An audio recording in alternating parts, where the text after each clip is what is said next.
Story 1. It was a school concert. We were both around 14 or 15 years old, definitely in our mid-teens, so she wasn't yet known as Rihanna, just Robin. If I recall correctly, it was her and two other girls, similar to Destiny's Child. I don't remember what they performed because I fell asleep, and the crowds clapping at the end woke me up. In my defense, I was very tired that day, and to put it nicely, we weren't fond of each other. Story 2. I saw Iron Maiden at the Golden Eagle pub in Birmingham. Their music room was upstairs, and Paul Di'Anno was the singer. I believe they arrived in a green transit van. Story 3. My friend wanted a ride to Manchester to see someone. I initially declined, but she convinced me by mentioning that the band performing that night played Beatles songs. I ended up seeing Oasis in a pub with around 40 people. Story 4. U2 performed in a small student beer hall at the University of Florida in early 1981 after the release of their album Boy. They set up and took down their own amplifiers, ran out of songs, and replayed a couple of tracks. Who knew what they would become? Story 5. Lady Gaga was the opening act for the Pussycat Dolls. It was amazing. The moment she started singing, I was blown away. Story 6. I saw Reba McEntire performing as the opener at a chili cook-off in Cache, Oklahoma. I spent time with the band Pantera when they were still playing in bars. I had a wonderful experience as a teenager. Story 7. The Cranberries played a show in Rochester, New York, for about 20 people. They then gained radio success and returned 2 weeks later to a packed house. Story 8. Adele for $40 right before she became famous. She was incredible. Her first album had just been released, so I grabbed tickets for $40, and within weeks she shot to the top of the charts. They ended up moving the concert to a bigger venue, and people sitting around me had paid $300 per ticket. Story 9. In 1977, I saw the Talking Heads in a bar in Eugene, Oregon, with a capacity of about 50 people. They looked a little lost after the show, so I took them to IHOP in my Peugeot and then dropped them at their hotel. Tina still has my hash pipe. Story 10. I got tickets to see the Smashing Pumpkins before they released their album, Siamese Dream. It was a small venue. About a week or two before the concert, they released the album and gained immediate popularity. However, it still felt like they were on the verge of fame. Story 11.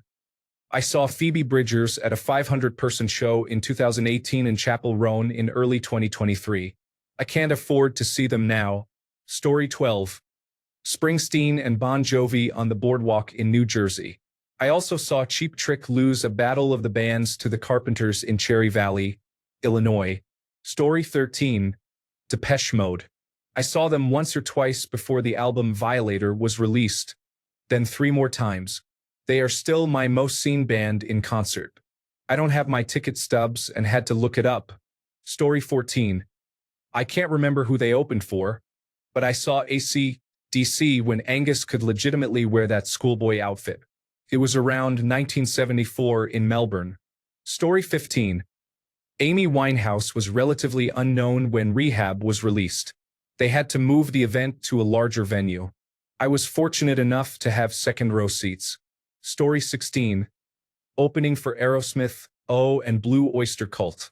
They were somewhat famous at the time but would still perform at random bars as Soft White Underbelly. That's where I saw them, a random bar in Albany. Story 17. I saw Pearl Jam open for the Red Hot Chili Peppers before anyone had heard of them. I also saw Green Day open for either Black Flag or Bad Religion. I can't recall which one.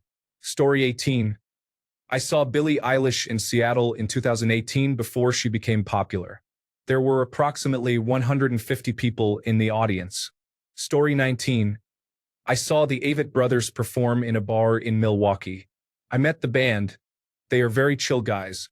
I still have a signed CD of Mignonette. Story 20. The Ramones performed in a high school gym. They trained when they opened for Hootie and the Blowfish. Faith Hill opened for her husband, Tim McGraw. Story 21. Joe Walsh from the Eagles was a childhood friend of my 8th grade teacher. I had the opportunity to meet him when he came to visit his friend. Story 22. Admittedly, they were already locally famous, But in 1992, I attended the Pearl Jam concert in Seattle when they recorded the Even Flow video. Their major fame came after that. Story 23. Alice in Chains opened for Anthrax, Slayer, and Megadeth on the Clash of the Titans tour. No one knew who they were when they came out. They started with Die Young, and as soon as I heard Lane sing Scaries on the Wall, I thought these guys might just make it. Story 24.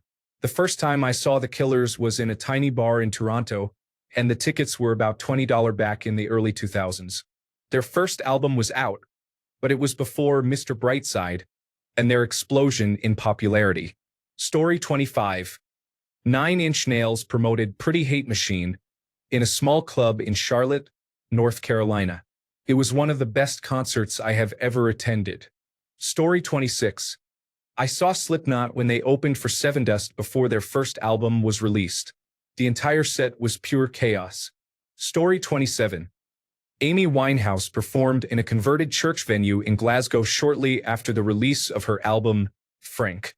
There couldn't have been more than 200 people there. I listened to that album countless times. Story 28. I saw the Strokes perform for about 100 people in the basement of St. Andrews in Detroit after the opening band was stopped at the border by customs. Story 29. Soundgarden performed at Carleton University in 1990, opening for Faith No More and Voivod. It was an awesome show. Story 30.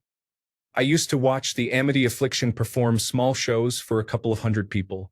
There were no barriers, and people were jumping on and off the stage to stage dive. They may not be considered famous by some, but they definitely gained popularity in the scene. It was great to see them perform before they started selling out stadiums. Story 31. Calvin Harris played a set in a small room at a club in Dublin around 2007. Tickets were about €12, I think.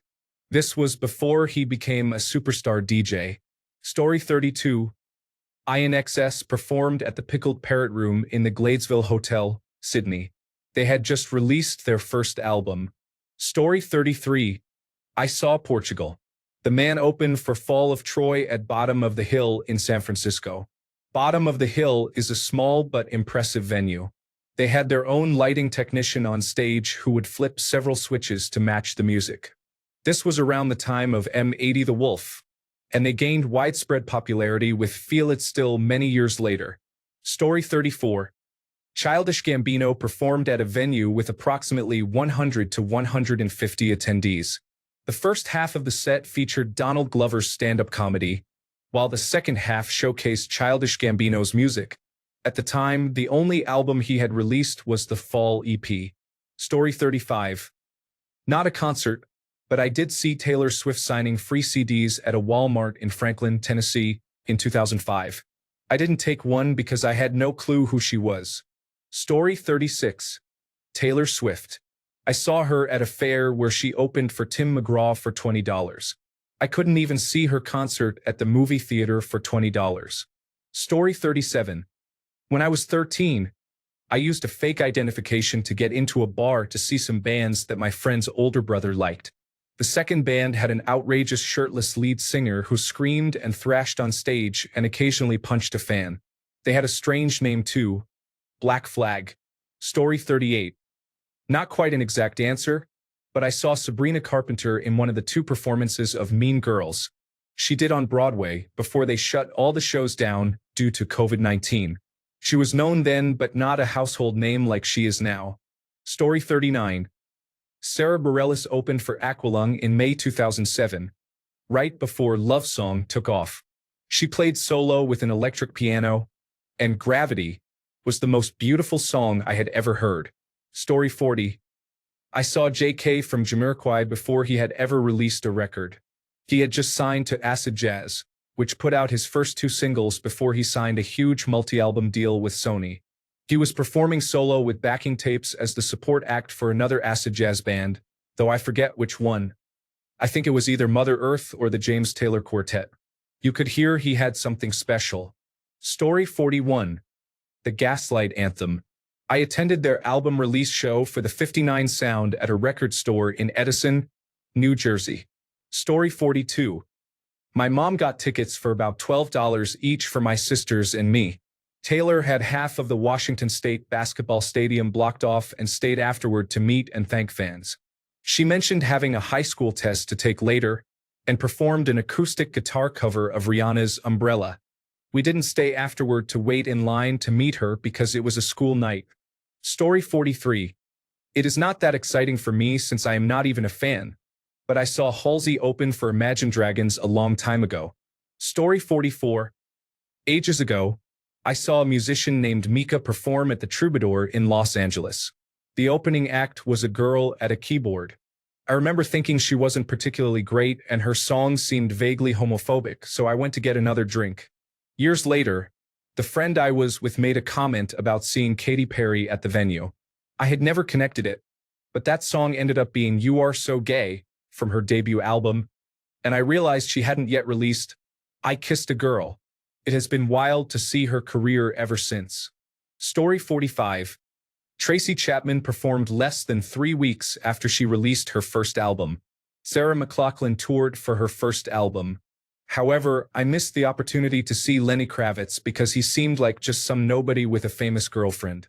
Story 46. I saw Arcade Fire a few months before their first album was released. It was at an outdoor festival, and they were one of the earlier bands to perform that day. I remember thinking, I hope this is a quick set. I want to see the other bands on the lineup. By the time they finished, I rushed to their merchandise stand and bought their EP. Story 47.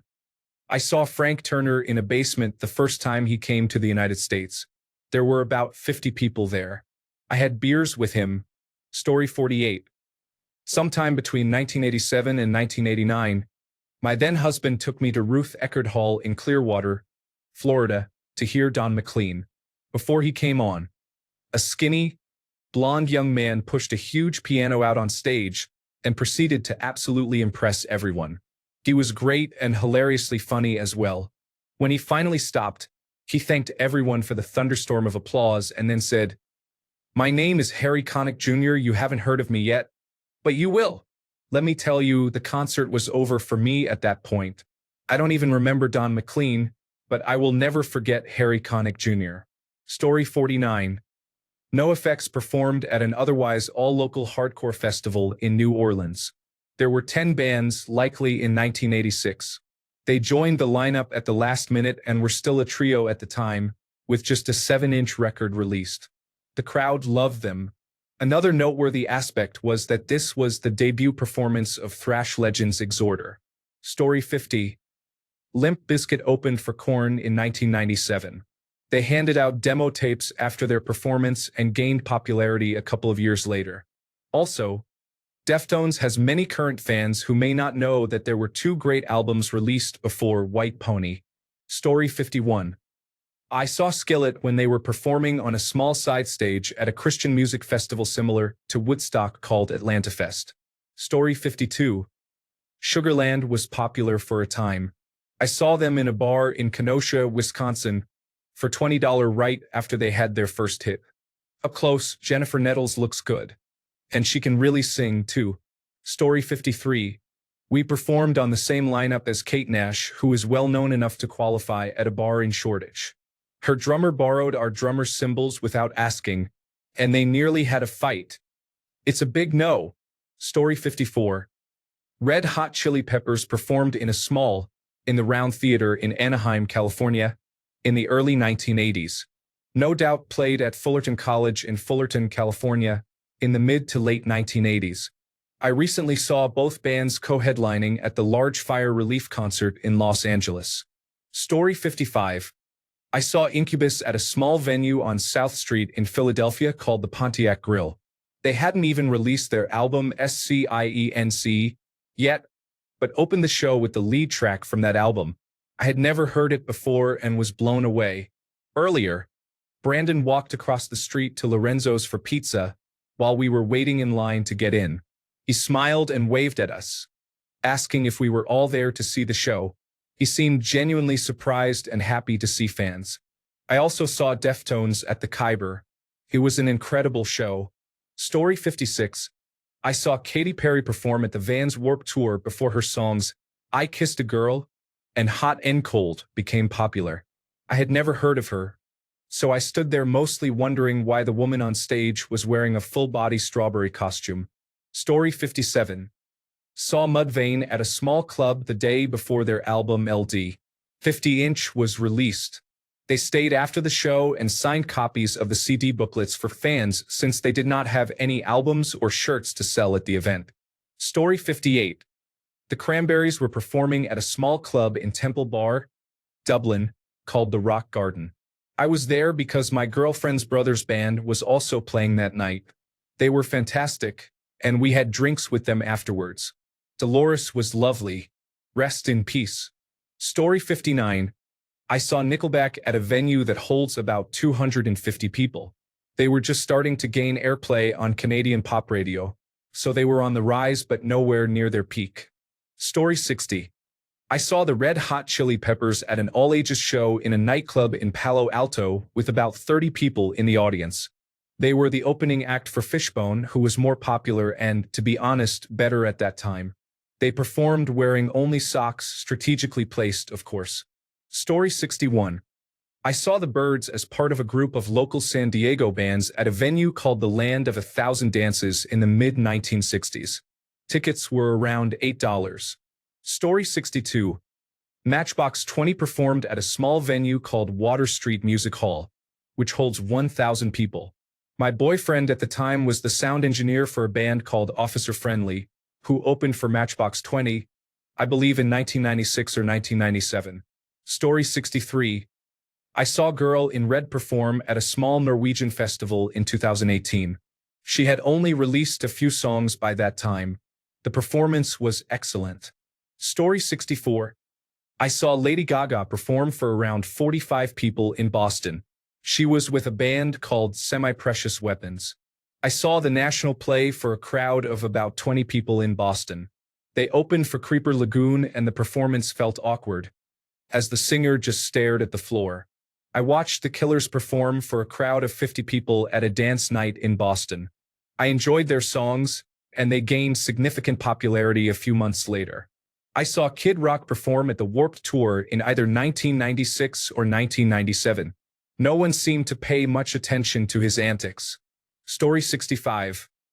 Nirvana opened for Sonic Youth in 1990 before Dave Grohl joined.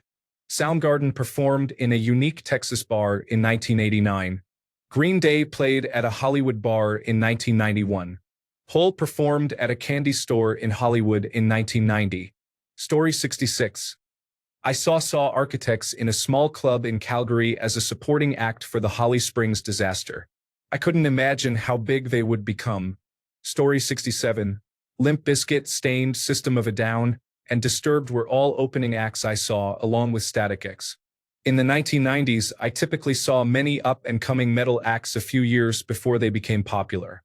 However, that was before it cost a significant amount to see bands live. Story 68. I caught Slipknot on their Ozfest 1999 tour in Detroit. Nobody knew who they were before they played, and they stole the show. Story 69. The best answer I have for this one is probably Rise Against. I saw them at a small venue in Portland, Oregon in 2004.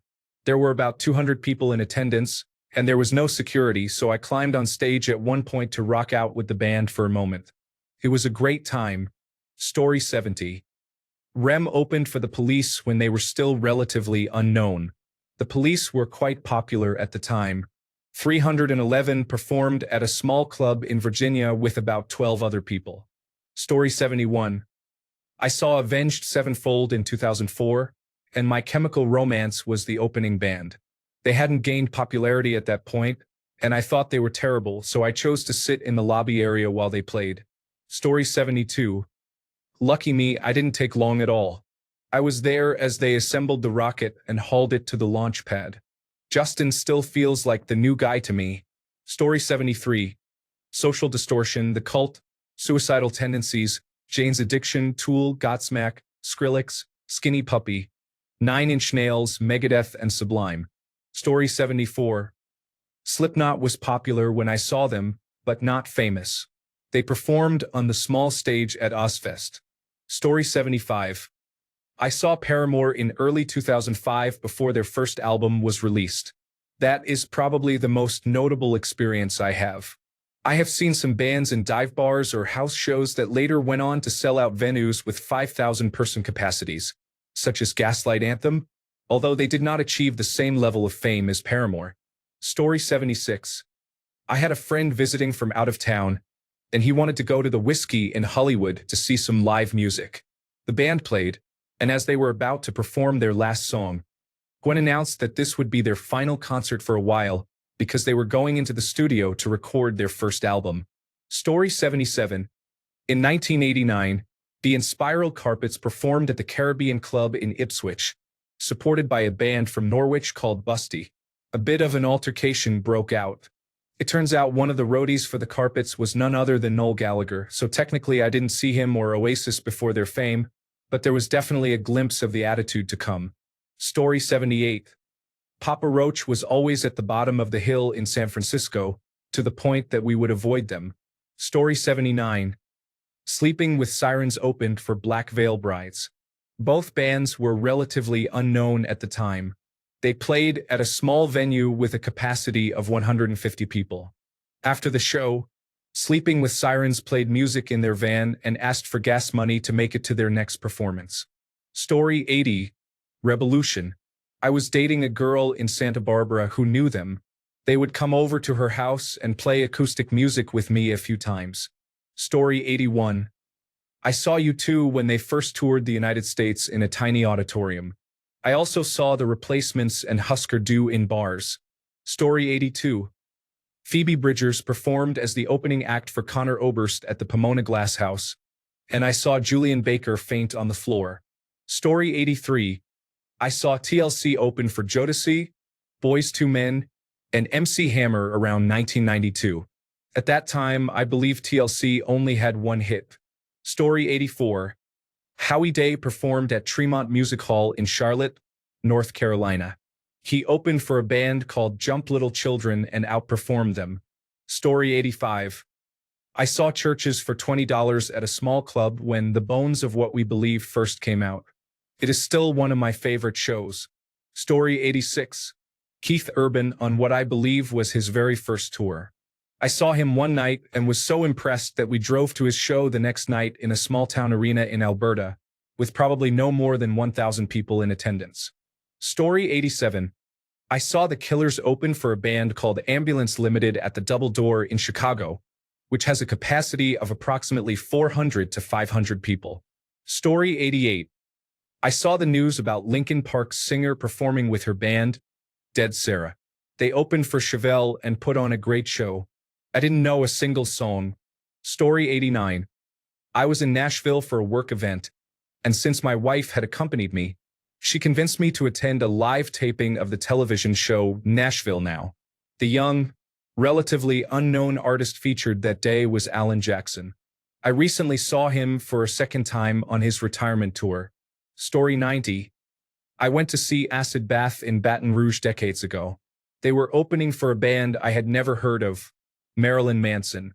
I had hung out with the members of Acid Bath in high school, so I helped carry in the equipment. I ended up talking to Manson about comics for a while. Story 91. Carlos Santana was the warm-up act for a Three Dog Night concert. I remember asking, "Who's this guy?" Story 92. The Tragically Hip. I can't even tell you the year. Maybe 1984. I saw them at a trailer park in a rural area. I remember the night because it poured rain, and they kept rocking. It was the best concert ever. I believe Northern Pike were on the same bill that night. Story 93. Avatar's metal opening for Avenged Sevenfold had barely 5,000 views on YouTube. I fell in love the moment I heard them playing. Now, almost all their videos have millions of views. Story 94. Rihanna performed a concert at a bar I used to visit in Ontario, Canada. I believe my ticket cost $15. This would have been around late 2005. Story 95. Justin Bieber performed a free concert at the Maryland State Fair. I had no idea who he was. I saw many young fans running toward the stage wearing handmade "I Love JB" t-shirts, followed by their middle-aged mothers who were also wearing similar shirts. The music did not capture my interest, so I walked back to the miniature pig races after a few minutes. Story 96. I saw Bruce Springsteen when he had just released Born to Run. It was in a small auditorium, not the larger venue in my town. I also saw U2 as part of a graduation festival in Chapel Hill in the 1980s, along with Todd Rundgren and Grandmaster Flash and the Furious Five. I think I paid almost $30 for the tickets. Story 97. The police were at the Diplomat Hotel with Fashion. Eddie Money opened for Nils Lofgren at the bottom line. I was told he was a comedian before he came out. He played most of his first album. It was great to meet him, and he was humble. Story 98. Rush performed at the Long Gone Electric Ballroom in Dallas. It was a long, narrow wooden building with a sheet metal roof. A small wooden stage was at one end, and there were two long rows of picnic tables set end to end, forcing everyone to sit sideways on the benches. It was so loud that you couldn't even hear people trying to talk in the bathroom. Story 99. I don't know if this counts, but I saw Cynthia Erivo in a touring production of Sister Act in 2012, possibly 2011, around that time. Story 100.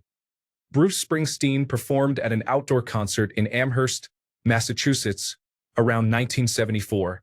The headliner was the Beach Boys, who were still an inspiring live band, even as they began transitioning into comforting entertainment for older audiences. The second act was Fleetwood Mac. I don't remember much about their set. This was maybe a year before Lindsay and Stevie, possibly a little more. Bruce was the opening act. I knew who he was because I spent my summers in New Jersey, but almost nobody else I talked to at the concert did. I always had a good memory for dates, but I lost track of when this happened, even though I remember the venue and the general vibe. Story 101. In 1989, my sister, who is 5 years older than me, took me to Corpus Christi to see Motley Crue when I was about 13 years old. Opening for the band was a new act with an amazing guitarist. And that, kids, is how I was introduced to Guns N' Roses. Story 102. I used to see Tommy Emmanuel and his brother Phil regularly at the Green Gate pub in Sydney. Some nights, there would be just 8 to 10 people in attendance. He is an extraordinary guitarist, and I feel fortunate to have been able to see him perform back then. Story 103. A long time ago, I heard Aaron Tippin, who opened for Mark Chestnut. I also heard the Avett Brothers perform locally years ago. Story 104. I saw the Sheepdogs in a small club with fewer than 35 people. They blew me away, and I said they would be huge. Less than 1 year later, they were on the cover of Rolling Stone. Story 105. I saw U2 at the University of Illinois at Urbana-Champaign when they were on tour for their album Boy in 1980. The concert took place at Follinger Auditorium, a relatively small hall. I had second-row seats. Story 106. I saw Coulter Wall a few years ago at a smaller venue, and he gave an absolutely fantastic show. He returned to our town and sold out one of the biggest halls we have. I have nothing but good things to say about him. Story 107. Taylor Swift-like? I saw her open for Brad Paisley on her first big tour. She certainly wasn't completely unknown, but she wasn't a household name yet. Story 108. Total unknown. Green Day. They had just released their first song on the radio and were gaining popularity. The Cranberries opened for Duran Duran, while Marilyn Manson opened for 9 Inch Nails. Story 109. When I was a child, I went camping in North Carolina, and Everclear was singing Father of Mine to a group of about 10 people. I don't know why, but the song stuck in my head. Several years later, I heard it on the radio and realized, I know those guys. Story 110. I saw Blake Shelton in a dive bar just outside of Tampa. It was right before his first major single, Austin, was all over the radio. I could have met him, but I had just spent the whole day at Busch Gardens and was soaked and tired. Story 111. I saw Tracy Chapman performing on the streets of Boston and Cambridge several times before she became well known. Story 112. In the 1990s, if you went to Babalu, a small club on Granville Street in Vancouver, you could see who my friends called that Sinatra guy. He had tons of charisma, was a great singer, and it was always a wonderful evening. Felt like you were stepping back in time. His name was Michael Bublé. Story 113. I'm 99% sure I saw Ed Sheeran in a pub in Norwich, England, in 2005 or 2006. If it wasn't him, it was another red-haired man with a guitar who was performing well. The girl I was with mentioned that he was expected to become popular soon, so I'm referring to him as Ed. I should have listened more closely to who she said he was. Story 114. I took my then girlfriend, now wife, to see Taylor Swift back in 2009. I wouldn't say she wasn't famous back then, but she wasn't as famous as the biggest pop stars in the world, such as the Beatles or Michael Jackson at their peak. Story 115. Taylor Swift opened for Rascal Flatts in Winnipeg in 2008. I didn't buy any merchandise because it was too expensive at the time. If I had, I probably could have retired by now. Story 116. Rhiannon Giddens recently canceled a performance at the Kennedy Center due to a conflict with Donald Trump. I saw her perform at a neighborhood festival in a local park several years ago. Story 117. Tim Jordan from the band All American Rejects was in a band called Welton from my hometown before that. I was a big fan before they split up and got to see them live a few times. Tim went on to achieve greater success before his passing. Rest in peace, Tim. Story 118. I didn't, but a former colleague saw Bring Me the Horizon before they became popular in a random pub. Cost him around £5 to enter. Story 119. I had a fantastic run of avoiding seeing bands that would later become famous. A friend said her cousin's band was playing at her high school, and we should all go. No thanks, that sounds uninteresting. It was Blink 182. Everyone is going to La Zona Rosa to hear a new ska band. No, I'm not really into ska. It was sublime. Former members of a famous band reformed into a new project. That never goes well. They probably won't be good. It was the Foo Fighters. Story 120. I saw Jelly Roll in a club with about 300 fans back in 2015. He was opening for Twisted, which is the opposite of country music. Story 121. Imagine Dragons back when I knew the drummer and bassist had a fiddle in the band. Then they moved to Las Vegas, changed their sound, and became hugely successful. Story 122. We bought tickets to see Adele before she was famous. When the concert arrived, her song Rolling in the Deep was #1 the week we attended. At that time, she was performing primarily at smaller venues. The concert was held at the Riviera in Chicago. Story 123. I attended a local singer-songwriter night at a pub in 2008. I walked in as the opening artist was finishing their set, which turned out to be Ed Sheeran performing at one of his first shows. Story 124. I saw Seether when they were still called Cerrone Gas in the late 1990s.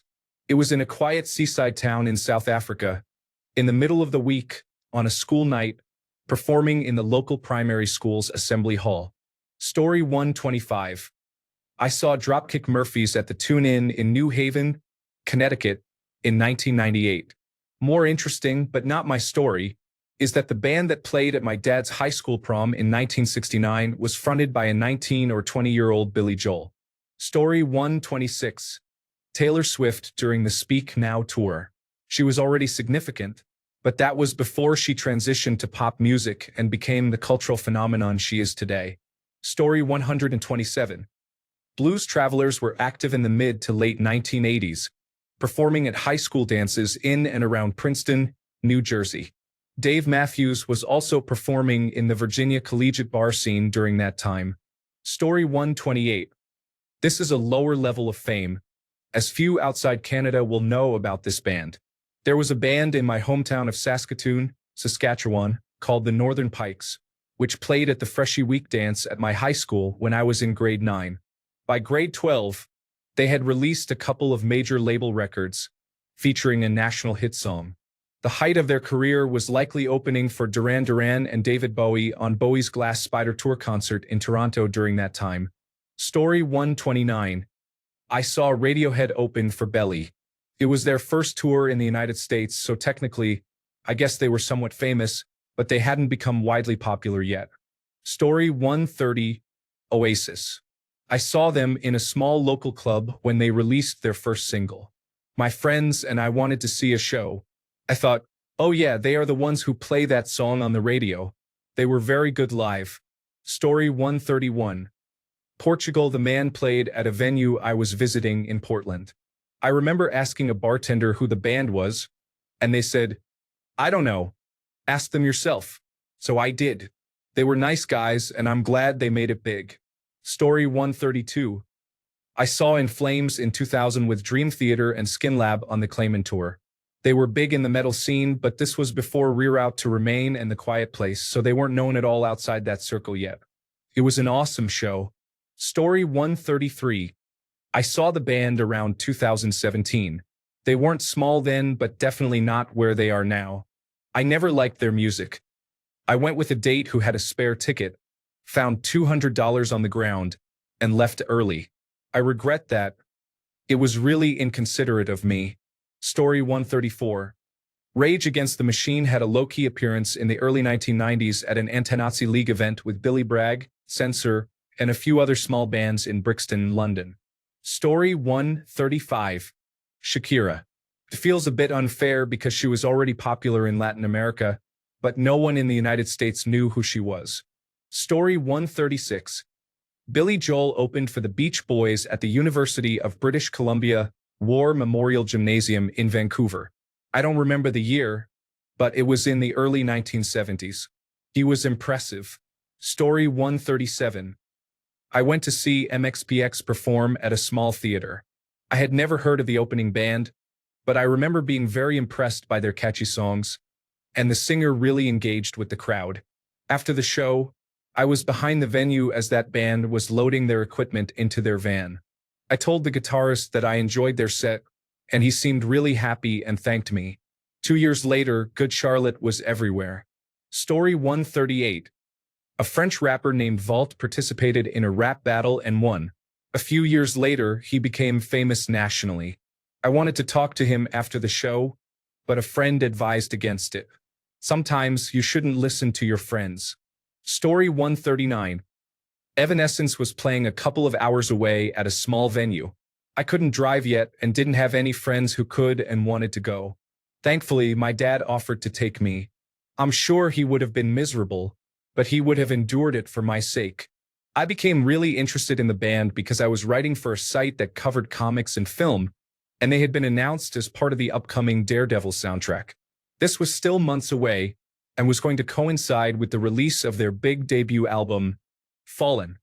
It was clear that the record label was trying to promote some of their new artists. I even got to do a phone interview with band co-founder Ben Moody for the site. I was and still am sad that I didn't get to talk to Amy Lee. I was kind of a nerd in school, not particularly trendy. I told people about this band, and at first no one cared. Then a few months later, tons of people liked them, and no one remembers me talking about them. That's just how it goes, I guess. Story 140. I saw Avenged Sevenfold at the Warped Tour in 2002. They were the last band on the smallest stage, and it was incredible. I also saw Rise Against at Arlington Heights Veterans of Foreign Wars just before they gained widespread popularity that same year. There were about 100 people in attendance. Their next shows, just a few months later, were sold out at larger venues, and within a year, they were performing in nearly stadiums. Story 141. I saw Brandi Carlile perform at a coffee shop in Bellingham, Washington, back in 2003. There were about 30 people present. She was incredible then, and it was clear she would be successful. Story 142. Coldplay performed in 1997 or 1998 at a charity gig at the Camden Monarch. My ex organized it because the drummer was in her course. They were good, and my friend said they'd be huge. I preferred the support act, Hal and Roger. I also think I saw Ed Sheeran in a tent at Glastonbury when he was very young. My memories of attending Glastonbury are unclear for various reasons. Story 143. I think they had just started to get big in Europe, but I saw Maneskin in 2022 at a festival when they had the 3 p.m. slot and only played about 10 songs, right before they really got huge in America. Story 144. Long story short, I was in a band in Boston in the mid-1990s, as was everyone at the time. This experience led to meeting my future wife, who was also in a band, while we played a gig together. We fell in love and soon moved in together. I found an apartment in Porter Square, Cambridge, and my singer and band leader was our housemate. My fiancée got a job at a clog store around the corner, where she befriended a tall, quiet, gentle person named Win, who came over occasionally. Later, my bandmate and housemate needed a job, so he also got hired at the clog store. One time, we needed an opening act for a gig at Jacques Cabaret, a downtown drag bar with a basement for live shows. The basement was a cramped concrete space without a proper stage. We played on the same floor as the audience, which usually consisted of only 5 to 15 of our friends from other bands. Even though most of my friends and I were not part of the LGBTQ community, it was a fantastic place to play because it didn't attract the disruptive individuals who frequent most Boston drinking establishments. We could truly let loose and have amazing, intimate rock shows. So, my bandmate gave our opening slot to Win. He had never played live before, to my knowledge, but we decided to give him a chance. He played solo with just a guitar to an audience of maybe a dozen. I didn't know him well, so it was surprising to see a new, outgoing but still awkward side of this quiet person who would hang out at our place. Here he was pouring out his soul in song. I don't think I quite understood the music, but it was clear he had passion. He eventually moved to Canada and started a band called Arcade Fire. If you think about it, my choice of apartment led to my fiancée getting that job, which led to my bandmate getting the same job, and ultimately to Win Butler's first gig as a musician. In a roundabout way, Arcade Fire may never have existed without me. Thanks a bunch for sticking around till the end of the video. Remember to subscribe, and until next time, stay awesome and goodbye.